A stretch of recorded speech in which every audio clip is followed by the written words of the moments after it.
هاي جايز، كيفكن اليوم؟ بتمنى تكونوا بألف خير وانتم عم تتابعوا هيدا الفيديو. معكم فاطمة وتادي بير، فيديو جديد.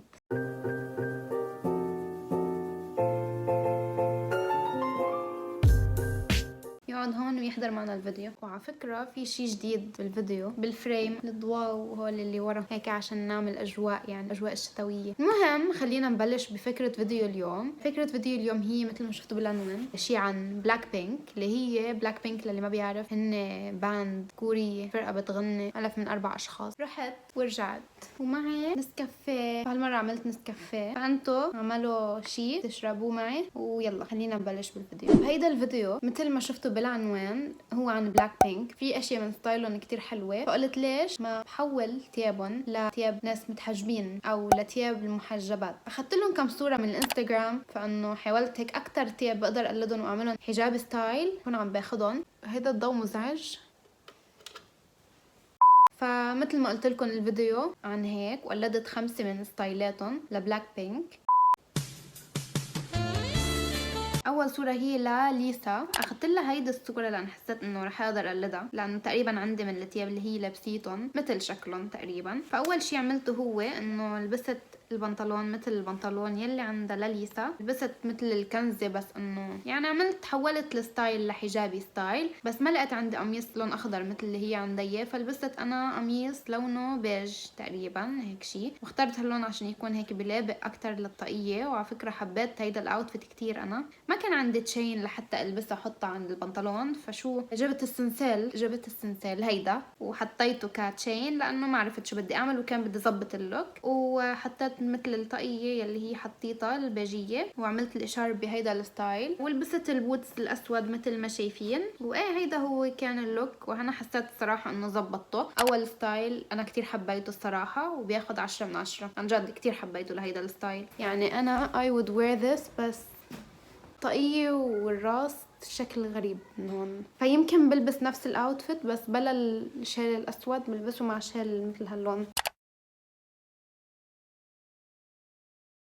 هلا تاني صورة اخذتها هي كمان ليسا. هي هيدي الصورة يلي لابسة فيها ابيض وجينز بس، فحسيت الاوتفيت حيكون سهل. هيك فكرت انه حيكون الاوتفيت سهل، بس ما تنسوا انه نحنا متحجبين، فنحنا مطلوب هيك نلبس يعني مش مثل ما هي لابسه بالضبط. الطريقه اللي لبسته فيها مثل ما شايفين انه لبست كنزه بيضه مثل اللي هي لابسيتها، ولبست كمان بنطلون تقريبا مثل اللي هي لابسيته ورفعته هيك من تحت، بس لبست فوق الكنزه قميص. واخترت القميص انه يكون كمان لونه ابيض مثل الكنزه عشان ما كتير هيك باعد عن الستايل فينا نقول. وحطيت مثل اللي هي حطيتها هيدي شو بيقولوا للربطه او البندانه، ما بعرف شو اسمها. بس صراحه انا ما حبيت كيف طلعت البندانه علي، لانه انا ما لبست بندانه، لبست اشارب هيدا اللي بيجي مربع، فلبسته لانه ما لقيت شيء فيه حطه مثل اللي هي حطيته، بس ما عجبني شكله صراحه. لبست صباط كونفرس اوف وايت لونه، وزدت هيدي العوينات من عندي لانه ما بعرف ما كتير ارتحت باللوك، ما كتير حبيت يعني. والاوتفيت هيدا بياخد 5 من 10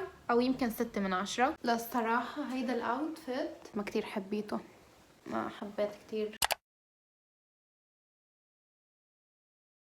خلينا نروح للستايل اللي بعده، واللي هو ستايل هالمرة لروزي.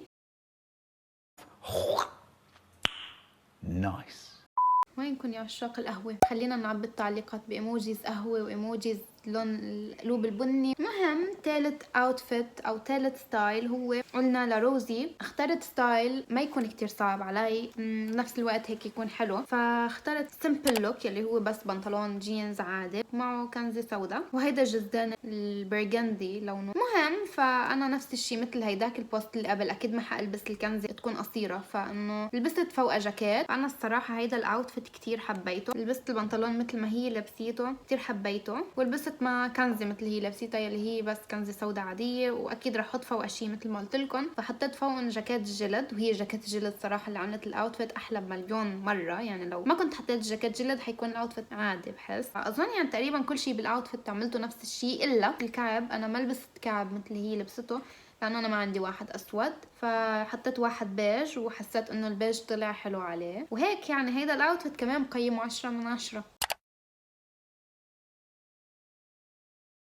هلا اخذت هيدا البوست ولبست مثلها، بس حجابي ستايل. فشو لبست؟ هودي، لانه هلا نحن عم نجي على فصل الشتاء، ولبست الحجاب الاسود. لبست بنطلون اسود عادي لانه انا ما عندي مثل اللي عندها، ونفس الكونفرس اللي رجعت لبسته. بس شو في شغله هون عملتها، انه حطيت البنطلون جوات الكلسات، وهيدي الحركه صرت اعملها هيك، عملتها كذا مره عن جديد يعني، لانه عن جد حركه كتير هيك كيوت، بتخلي الاوتفيت يبينوا حلوين. حبيت هيدا الستايل، بس هو كتير ستايل بيسك يعني، ومنه ستايل كتير واو، بس انه انا حبيته. فبعطيه انه 8/10، بعطيه 8.5/10. ما في شي غلط، بس انه عادي يعني، ستايل عادي. هلا خلينا نروح لاخر ستايل، واللي هو ستايل جيسو. هيدا الستايل هي لابسه كانت قميص ابيض ولابسه معه فستان اسود، فانا قلت انه عندي مثل هيدا الفستان وعندي قميص، فانه خليني حاول اقلد الستايل. وقلدت الستايل وشوفوا كيف طلع معي. فهيدا هو اخر ستايل معنا لليوم. لبست الفستان مثل ما شايفين، بس انا زدت هيك من عندي تاتشز لانه حسيت ما حلو لحاله، فحطيت له قشاط لهيدا الفستان فطلع هيك احلى. وزدت له السنسال هيدا كمان نفسه، وزدت له عوينات هيك. حسيت انه الاوتفيت طلع كيوت اكتر واحلى يعني، وانا حبيت الاوتفيت. بس في شغله ما حبيتها، يلي هي يمكن انا اخترت القميص كان كتير